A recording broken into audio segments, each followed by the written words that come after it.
लय फजिती झाली बापू, म्हणून इकडे चाललो मी. काय झालं जरा सांगा बरं. काय नाही बापू, एवढी गर्दी म्हणशील, हा. कुत्र्याला शेपूट हलवाय जागा नाही एवढी गर्दी. कस काय? लय गर्दी. रेल्वेच्या डब्यात बसलो, हा. तिथं नुसत्या बाया होत्या. मी म्हणलं, मला म्हणल्या बाबा उतरा, बाबा उतरा. मी म्हणलं काय झालं? तर म्हणल्या हा लेडीज डबा आहे म्हणून. मी म्हणलं बायाला एवढ्या गड्याला का फुटाने म्हणाव का?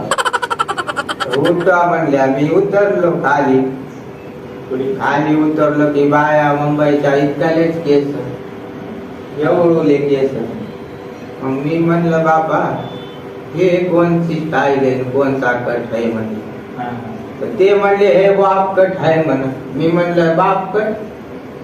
मी म्हणलं बायानं केस कापले तर बाप कट, आणि गड्यानं केस वाढवल्या त्याची माय कट म्हणावं का बहीण कट म्हणावं. म्हणलं बापा बापा मग काय करावं? एवढा पैसा लावला बापू शिस्काना आणि बेकाम करायला म्हणून. त्याला बेकाम म्हणत नाही, बीकॉम म्हणतात बाबा. कशाचं काय माहित, बीकॉम का बेकाम मला माहित नाही बाबा. मोठ्या मुलाकडे घेतात. हा, तिन्ही पोरं तिथंच राहतात ना माझी. दुसरा काय करतोय? दुसरा मुलगा माझा शिक्षक आहे, शाळेवर मास्तर आहे. हा, चांगलं काम करतो. तिसरा लई गुणाचा आहे. हा, चोऱ्या चोऱ्या करतो, घर चांगलं.